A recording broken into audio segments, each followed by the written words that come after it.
ఆశ్వయుజ మాసం అమ్మకు ఎంతో ప్రీతికరం. ఈ మాసంలో వచ్చే శరన్నవరాత్రుల్లో ఆ అమ్మను పూజిస్తే ఏడాది కాలం పాటు చేసిన పూజా ఫలం దక్కుతుంది. నవరూపిణి నవదుర్గ నవరాత్రుల్లో ఎంతో శోభతో వెలుగులింతూ ఉంటుంది. ఊరు వాడ అంతా చేరి అమ్మ అనుగ్రహం కోసం పరితపిస్తూ ఉంటారు.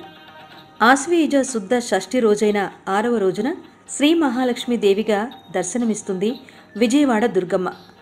గులాబీ రంగు చీరలో దేదీప్యమానంగా కళకళ్లాడుతూ కనిపిస్తుంది అమ్మవారు. ఈ రోజున అమ్మవారికి నైవేద్యంగా రవ్వ కేసరి, పూర్ణాలు, చక్కెర పొంగలి సమర్పిస్తారు. ఆర్థిక కష్టాల నుంచి అమ్మవారు తొలగిస్తుందని నమ్ముతారు. అష్టలక్ష్ముల సమిష్టి రూపమైన మహాలక్ష్మీదేవిని దర్శిస్తే సర్వమంగళ శుభాలు కలుగుతాయని విశ్వాసం. మహాలక్ష్మి సర్వమంగళకారిణి, ఐశ్వర్యప్రదాయిని కనుక ఈ రూప దర్శనం సకల శుభాలకు ఆలవాలం.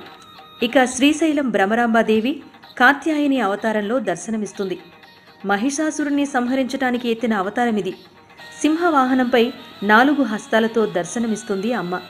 ఒక చేతిలో ఖడ్గం, 2వ చేతిలో కమలం ధరించి మిగిలిన 2 చేతులను వరద అభయముద్రలుగా దర్శనమిస్తుంది అమ్మవారు. ఆకుపచ్చని వస్త్రాలతో అమ్మవారిని ఈ రోజున అలంకరిస్తారు. ఈ రూపంలో అమ్మవారిని దర్శనం చేసుకోవటం వలన కష్టాలు, ఈతి బాధలు తొలగుతాయని విశ్వాసం.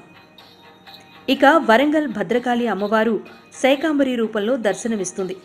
వివిధ రకాల ఆకులు, కూరగాయలతో, శాకములతో అమ్మవారిని ప్రత్యేకంగా అలంకరిస్తారు. ఇలా శాకాంబరిలా కొలువుదీరిన అమ్మవారిని దర్శనం చేసుకోవటం వలన మనోవికారాలు తొలగి ఆయురారోగ్యాలు సిద్ధిస్తాయని భక్తుల విశ్వాసం.